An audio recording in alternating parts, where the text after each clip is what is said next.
if you come to terms with your shame and the trauma associated with it, and you treat it properly and you drag it out into the sunlight, it really holds no power over you.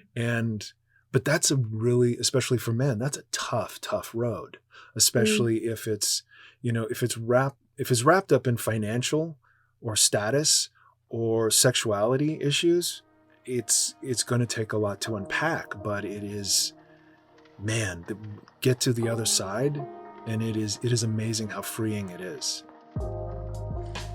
If you're new to my podcast, don't know anything about me or why I talk about the subjects I talk about regarding taboos, stigmas, or really diving in deep, I started this because 2.5 years ago, I started volunteering on the suicide crisis line, and hearing countless people share with me their darkest moments, choosing life or death, I knew I could do more. And I knew there was a solution to ultimately not having to get to suicide. Not that all of my topics have to do with suicide whatsoever, but I looked at what is really causing people to get to that point.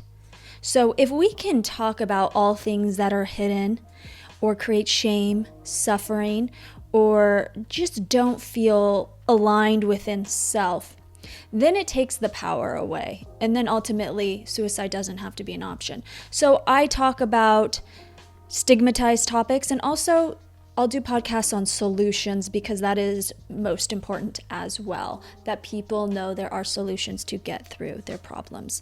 So that is why I am doing this, and welcome, and I hope it resonates with you. And if it does, please don't forget to share with others. Follow me, subscribe, and let me know what you think.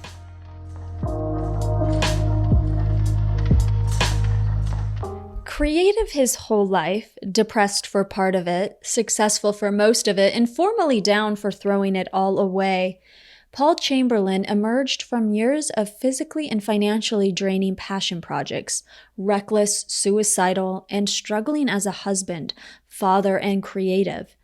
It was from a low point of separation from his family and virtual bankruptcy that he recognized his story of victimization. And chasing overnight success was terminally toxic, especially for creatives. Today, thanks to love, grit, and a blend of traditional therapy, plant medicine, and holistic fitness, Paul lives a happy, balanced life with his wife and 2 children. He is the co-founder of the Cerebral Itch Creative Agency, a boutique creative shop that specializes in brand design and social media strategy, serving a roster of high-profile entertainment clients. He is also the creator and host of the upcoming podcast, Smart, Funny, Tortured, that engages with creatives on when they broke down, broke through, and how they now peacefully-ish coexist with their gifts. I remember I walked into this house, and the first thing that caught my attention was this man who's like 6'5", 6'6", I don't know. I don't know how tall you are, but you're pretty damn tall, and very manly man. But there was this softness to you I could feel. And when we started chatting, very quickly you shared you're going through this massive transformation, and things in your life had fallen apart, and it was time you really got real with yourself. What led to that breakdown? For the past 15 years, my wife and I have been serial entrepreneurs and had a high degree of success. And then I think after 2008, after the recession, the winning streak stopped, and the ownership of bringing home the bacon and being the sole breadwinner fell on me.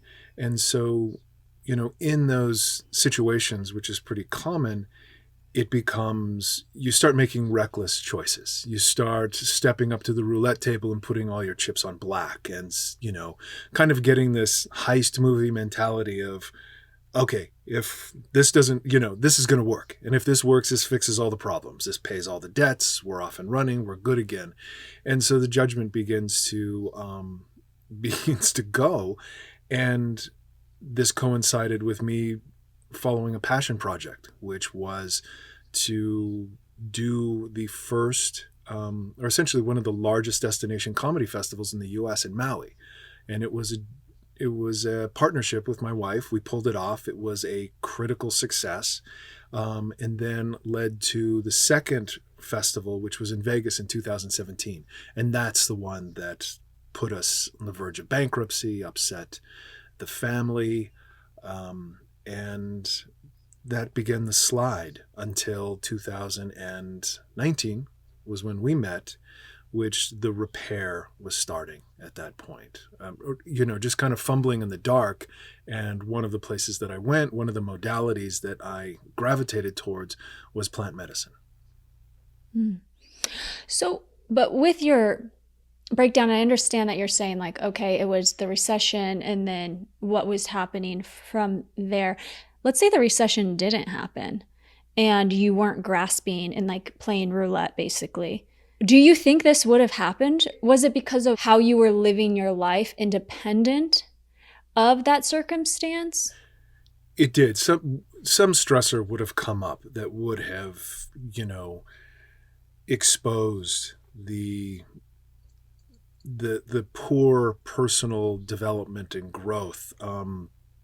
We often get to a point where I like to cite what Carl Jung called the afternoon in middle age, is that you reach this point in your life where you've gotten there, success or failure, but you've gotten there purely off of the stuff you learned as in your teenage and 20s. And you reach a point, whether it's job stressors, relationship stressors, children, financial, all that stuff, and it begins to break down. And through some personal traumas and then financial and all that stuff, you all of a sudden realize that you don't have the tools in your tool belt to be able to deal with this. And then on top of it, which I have a particular affinity for, if you are a creative, if your output is responsible for both your spiritual, emotional, and financial well-being, then that's a real witch's brew that can go south really quick. Yeah, expand on that, because obviously you're highly creative and you have a company and you've worked in just branding and marketing and helping people, just hone in on that. As far as the creative branding perspective, what is the old modality you have seen that isn't working, that isn't actually creating? It might create success, maybe it doesn't from your standpoint. What does that look like when it comes to branding and business and creativity and business, like bridging that gap? And then what is the new modality and the trend you're seeing that is going to sustain one's inner self? And that's a great question, in that especially creatives have, it is always in full relief what other creatives are doing. You are either inspired or threatened, or, it's very binary. And when you're in the flow and when you feel it, you feel impervious. And when that insecurity creeps up on you, when you're not competing, or that there's somebody nipping at your heels, you begin to go into, some bad places. And oftentimes, because creativity is so romanticized, that it's expected that you're supposed to be in pain, you're supposed to be tortured. The tortured artist is a very romanticized archetype. And so you begin to buy into it. It goes to Hemingway saying, I'm paraphrasing, but write drunk, edit sober. Kerouac, all these artists that we've grown up, even modern artists, you're just supposed to live in this space of, you've seen it in the metaphor of childbirth. It's like, okay, you've got to suffer, and then there'll be this glorious birth. Mm-hmm. And then there will be a monetary value associated with that. There'll be a status value associated with it. So you're only as good as your next gig, essentially what it comes down to, especially for creatives. And so that goes to the bigger concept, which I truly believe is the secret for inner peace, and that is to get a hold of yourself and stop having your happiness be conditional. Have it not be, okay, if I can get this job, if I can get this screenplay bought, if I can, get this in a gallery, if I can have this ad agency, if I can be a part of this ad agency, so on. I mean, you can just continue to go with the examples until you're happy. And it's hard to do. I mean, there is not a prescription for that, but creatives predominantly, their happiness is conditional. It's based on the next thing or how they're regarded in their community. Mm. But would you say that you can't really tell somebody, you could tell somebody what you're saying, it sounds great. And I think everyone would be like, yeah, I definitely resonate with what he's saying. But there's this thing that you just can't stop until you get taken to your knees in a way. You know what I mean? Because it's always this balancing act almost like, okay, I'm going to slow down. I'm going to pull back, especially, and you would know this more than I do because you have a family, you have the pressures. So somebody who might be miserable in their work and not having the inner peace, but they have a family, they have kids, they have tons of bills to pay. You can't always be like, oh, okay, yeah, I'm just going to go seek inner peace right now. Screw what's going on here, Yeah, because you're coming off of, if you have a partner, if you have a family, and you have a reasonably healthy relationship, that partner you guys have involuntarily built a codependent relationship where that partner is seeing you suffer. The whole reason they fell in love with you was because you're this, this creative and you've got this passionate soul and all the things that make that person so desirable is also the thing that's tearing your marriage apart. And then that person who loves you is trying to fix it. And then the resentment kicks in. And then the creative realizes that that's happening, and then you try to catch it before contempt takes root and all those other things, or else it just all comes crashing down, and then you're sifting through the ashes and going, okay, can we fix this? And what the hell are you going to do to fix yourself at that point? What did your darkest moments look like? Well, I mean, everybody's wrestled with the financial stuff. One of them was, scraping together gas money, taking financial help from family members when you're way past the age that you socially expect, that you would have ever done that. Then shame kicks in. Shame is another thing that kicks in at that point. But the lowest point was the last comedy festival, in which the comedy festival ran Thursday, Friday, and Saturday. And by Thursday night, we knew that we were going to be in a hole of about $200,000. And so we were going to have to be perky and just, band playing on the deck of the Titanic and not let anybody know and scramble and try to figure out how we were going to pay the comics. I mean, it was a disaster. A much beloved and critically acclaimed disaster, but we knew it going in. And that Friday morning, I had my breakdown, and there was a parking structure, top level, with my name on it, and that is how I was going to go out. I had every intent, and something stopped me from doing that. My wife was done at that point with me. And my best friend was actually there, and he was put in charge of me, and it was his job to watch me. And then we got through the festival. Then it was the financial stressors. Then everything began to really come. The bills came to be due, and then the breakdown happened at my 50th birthday party. I'm like, this is where I'm at my 50th. It wasn't my birthday party. It was another relative's 80th birthday party. And I was completely forgotten. It was my birthday too, but I was not recognized. I was not seen. It was playing into all those things. And that's where that's where another suicide ideation happened.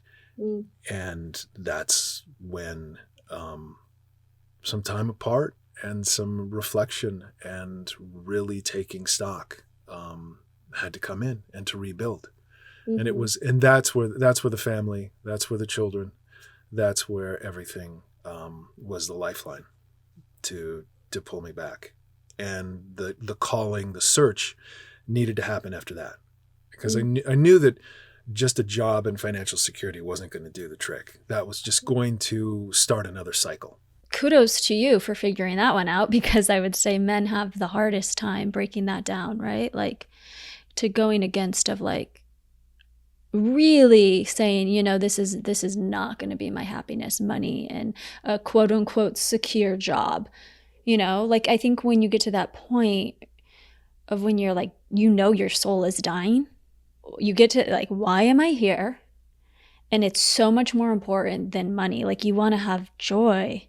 You want to feel like everything you're doing is coming from the inside out, you know, and you want to make money with that. You do. And you don't think that you'll ever get it back. You don't think that, you know, you're not in those lowest moments going, oh, this is going to look great in my memoirs.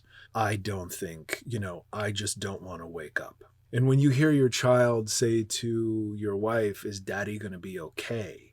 That haunts you for the, you know. So there's dynamics in there, and you feel like you're rebuilding a vehicle moving at 80 miles an hour. It's like, okay, and now fix yourself, but you still need to provide. You still need to show that you can be this guy. You've got a bunch of people to show that you're healthy, and do it, and get a job, and so that's where I think the expectations put upon, you know, sole breadwinners, or, you know, the people that have been designated as, you know, and traditionally we can say that falls to men, but I'm, you know, not going to be gender specific on this one. It can be anybody who's taken that mantle, and now it's, you know, they've taken it upon themselves. That's the ownership that they've put on themselves. But it all comes back to, and for creatives, you're constantly sweating the fact that I'm not happy. I couldn't do a creative brief. I couldn't design a campaign. I could not paint. I could not write to save my life right now because I'm in survival mode. And that's, and, you know, of course there are those that would, you know, that there are people that leave at that point and do go off and rebuild solo. But, you know, the majority of the cases that I have come across in coaching and discussions with other creatives, no, they try to stick it out.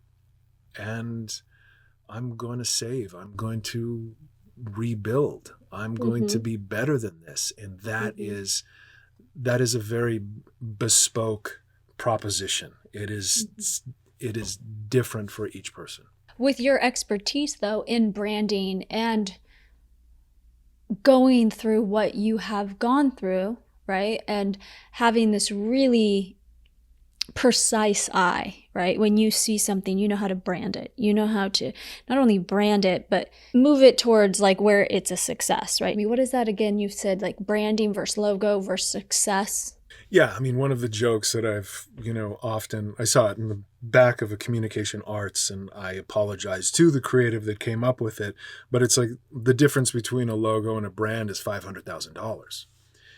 And because there is, in my world of branding and marketing, it is an instinctive quality. You know, you grow up and you recognize, you know, typefaces. It's visceral. It is a feeling of which, when you see a well-crafted brand associated with something that you have an affinity for, it clicks.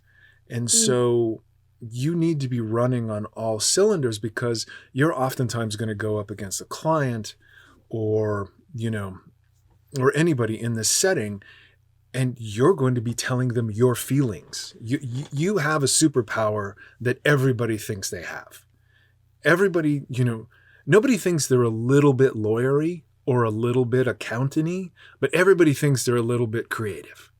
And everybody thinks that they could, one of my jokes is that there's two things that will crush a artist's soul. One is blindness, and the other one is a client's wife.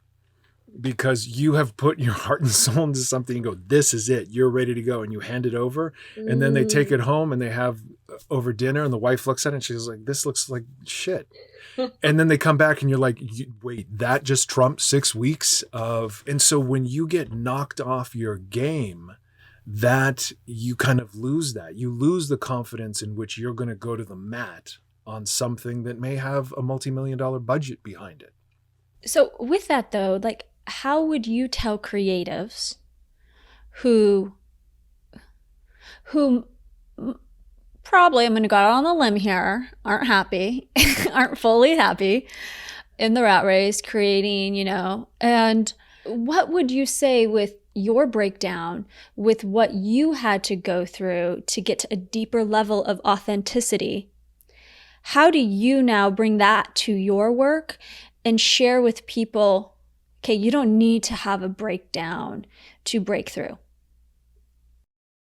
It goes back to the idea of the conditional happiness, that let's find out how you can operate in a healthy space and give power to the things that make you healthier, and whatever they may be, do not have any shame or hesitancy around them if they are not harmful. I mean, so, the modalities that I've worked in and have, met phenomenal people in this space has been traditional therapy, has been executive coaching, has been plant medicine. And that plant medicine involves, of course, ayahuasca, and then microdosing. That is something that saved my life. And so I'm not saying that those are immediate modalities that you rush to, but a audit, just like you would do a brand audit, an audit of your life, where the strengths are, where the deficits are, where you can honestly say to yourself on a Sunday night, all right, where's the tank trap that's going to get me in 5 years? Is it going to be finance? Is it going to be financial? Is it going to be emotional? Do I have to resolve some trauma that just keeps cropping up in every relationship? Because that will impact your creativity.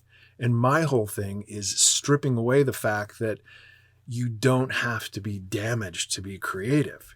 You can operate at such a higher plane if you begin to resolve some of these issues. But first off, the next gig, the next award, the next novel is not going to ensure happiness. It's just going to keep kicking the can down the road.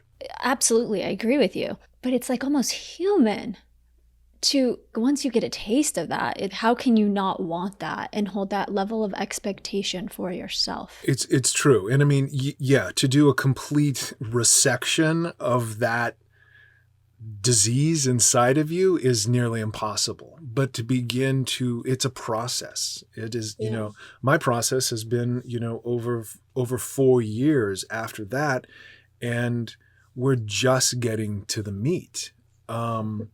But first it's deprogramming, and then, healthier habits, healthier application of your skills and your personalities, it's down to the basics of stepping away from social media, stepping away from those things that can impact your performance level. And then once again, getting back to that very personal audit of yourself, where you think those things are lurking out there that are going to impact your creative output. So I'm sure the way you coached people and brought success to brands prior to your breakdown is slightly different than how you approach it now, right? It sounds like you approach it with a more of like a mind, body, spirit approach, like a wholeness.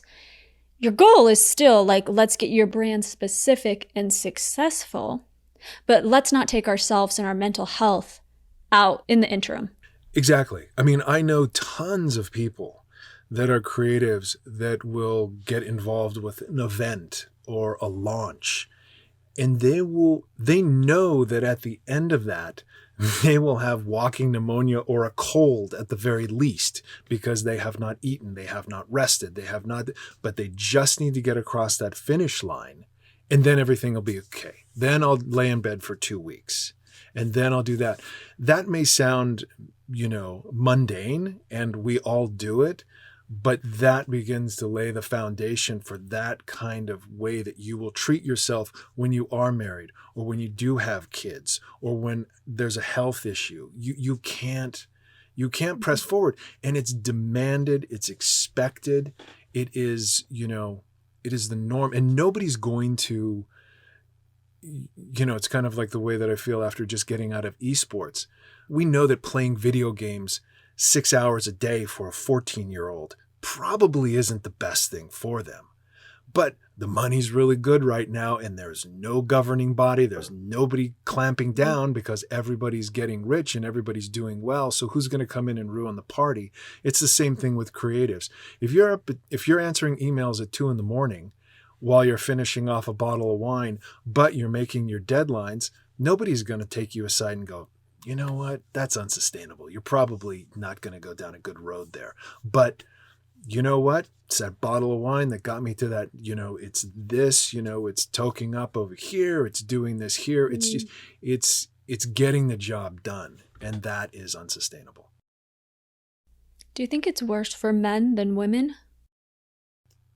Not anymore.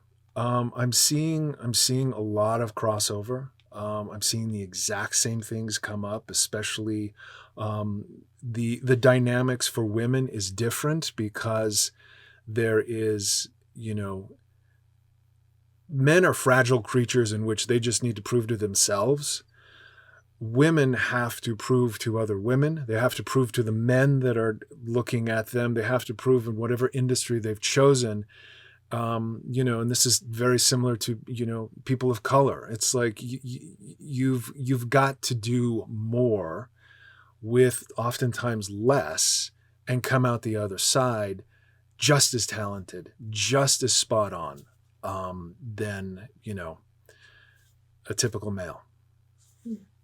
Do you foresee this shift in dynamic, or a paradigm, I would call it, let's say 5 years from now? Do you foresee this changing slowly? I would assume it'd be slowly, but I think COVID and everything that's happened in 2020, there's not one person who just had an amazing year. You know what I mean? Like internally, like we're feeling the stress of the world. If you weren't, then you were probably high, like checked out, So there was a deep level of looking in, kind of, facing our mortality and fears and this and that. So do you think that is starting a shift, or that has begun a shift in creating more of a healthy way to create and do business? As a matter of fact, the way that you preface that question made me feel guilty, because in some respects, 2020 was my best year, because it was a year that essentially said, sit down and shut up. We'll take it from here. You're not traveling. You're not going on business dinners tempted by $300 bottles of wine. You're not. So a lot of the things were taken out long enough to do a reset. And I know a lot of professionals where that has been the case, where a lot of people started, a dry January last year and saw the writing on the wall and said, you know what, until I know what's going on with this weird virus, I'm just going to hang back. And then when things got rolling, they're like, okay, the last thing that I'm going to do is, dive, head first in. And then there is, of course, the antithesis of that, where a lot of people did use it as an excuse for self-medication, for, just taking time off from reality. And because it became socially acceptable just to stay home and, be low impact. But there's countless professionals that I've spoken to that say, yeah, next time I'm getting on a plane, it isn't for business travel. It's going to be going on a vacation Mm. with family, or, hey, I just realized that I don't have to go into an office every day. I can be at home. The holy grail of the Tim Ferriss 4-hour work week, people were like, holy shit, that may be possible. That just may not be apocryphal. That could be very, very doable. So there was a big reset in how you're like, I don't need to kill myself. I don't need to spend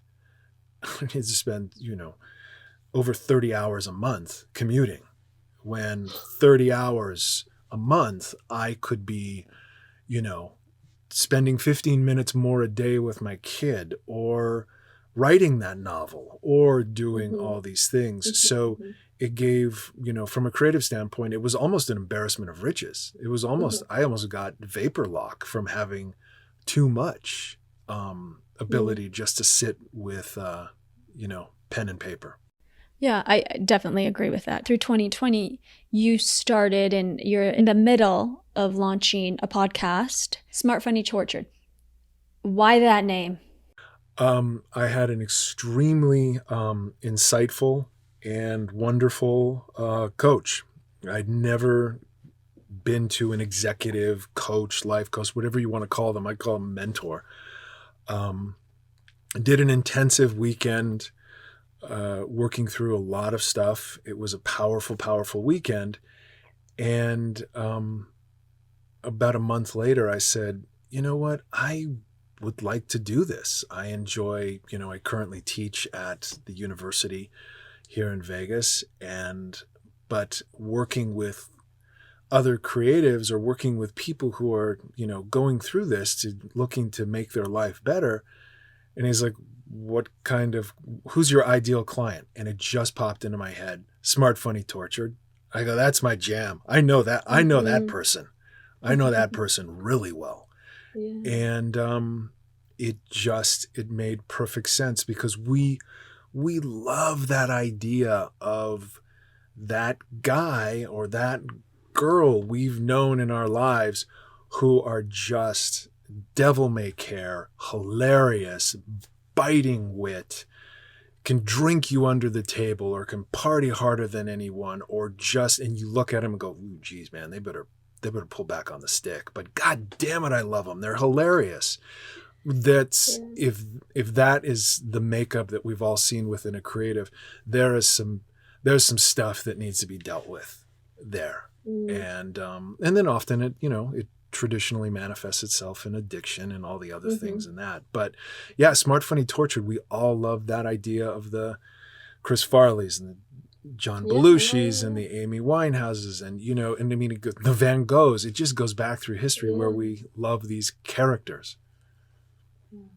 Yeah, but what it sounds like, ultimately, what you're doing is infusing. You're like shining a light on it, but you're like, we can recreate now what that is. I want to talk to people about their breakdowns, what it led to their breakthrough, and now how they manage their talent. You can manage your talent. It will be with you. God willing, you will lead a long life and you will be creative to your end of days, but you can manage that, and your output can be fulfilling and sustaining, at the same time. That's the ultimate goal. But you can't be 65 and be trying to hook a new client or trying to compete in an agency. There has to be a place where you go from star athlete to coach to, owner, kind of in that progression, and quit seeing yourself as your entry point when things really began to click, and trying to reclaim that glory. So your business now, with the creative agency, this is what you do with clients, correct? This is what we do with clients: branding, social media strategy, all the traditional agency offerings within our particular niche that we've established, which is pop culture, event production, and esports, consumer tech, and things like that, but mostly pop culture. And we have a select list of clients that we work extremely close with. And then the offshoot of that has been now at this time in my life and my personal journey, seeing how similar it is to others that did not have the benefit of a loving, patient wife and a network of people like yourself who you meet along this journey, and then it just spider webs out into this new network of supported people who are looking for more mindfulness or looking for a higher quality of life. Yeah, I love that. So something I like to ask men specifically because it makes them uncomfortable, and I love that. Um, what makes Paul the most vulnerable? Shame. Yeah, looking back, and which is a huge one, which, you know, it's sort of like a Russian doll. It's like, okay, let's crack open that shame. Oh, there's insecurity. Oh, okay, let's crack open that insecurity. And there's trauma associated with that. But it's a Pandora's box, yeah. But I mean, the first thing always comes down to shame. Am I good enough? Am I disappointing people that supported me? Should I be doing more than what I'm doing right now? Am I be, you know, you could just, and that's what a creative, that's what a depressive, that's what somebody who, you know, is their own worst enemy battles with all the time.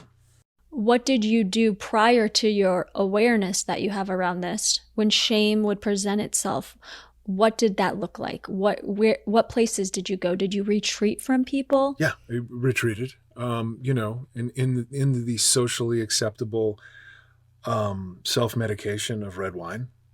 That was, yeah, I mean, that I'll never forget when I discovered that I had anxiety, that when I had my second glass of wine ever, and I didn't start drinking till I was 38. Oh, wow. What was wrong with you? So I'd never touched the stuff. And then I was in a conversation that I'd had many times, and I had some wine in me, and I'm like, oh my God, I can just let this person talk at me and I'm cool. This is great. And I'm like, oh, I have a problem with anxiety. Well, it's wine, so I'm good. This is great. I used to call red wine my performance enhancing drug because I could just, you know, Christopher Hitchens, God rest his soul, who, you know, alcohol and smoking eventually took him. You know, he's like, alcohol make people less tedious. And that was a mantra. And so you start going down that road of letting something else do the heavy lifting for you.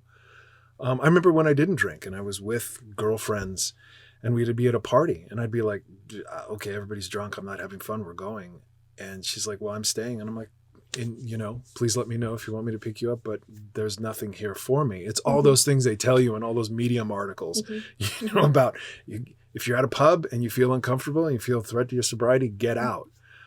I did that naturally before I drank, but then when I drank, it was like, this is great. And then it became unsustainable. Unsustainable meaning like you drank all day? I didn't drink all day, but the hangovers were getting worse. The brain fogginess was impacting the next day and stuff like that. And it was... You weren't doing it because you enjoyed a glass of wine. Oh, I did. At first it started like that. And then it was, you know, everybody finds their drug, you know, whether it's sex, whether it's, you know, weed or something's going to click with you. There's a bunch of stuff out there that's either going to make you tired or give you a headache but then you find that one thing and go, okay, this is going to make the rest of my life, you know, doable. So now after your breakdown, when that shame creeps up, how do you deal with it? The one thing, and I believe the godmother of dissecting shame, Brene Brown, is, you know, famous for alluding to, is that you drag that shit out into the sunlight, it dies quicker than anything else. It is it's incredibly fragile. And if you come to terms with your shame and the trauma associated with it, and you treat it properly and you drag it out into the sunlight, it really holds no power over you. And But that's a really, especially for men, that's a tough road, especially if it's, if it's wrapped up in financial or status or sexuality issues. It's going to take a lot to unpack, but it is, man, get to the other side, and it is amazing how freeing it is. And that's where this journey has helped me, and especially trying all these different modalities, as I mentioned.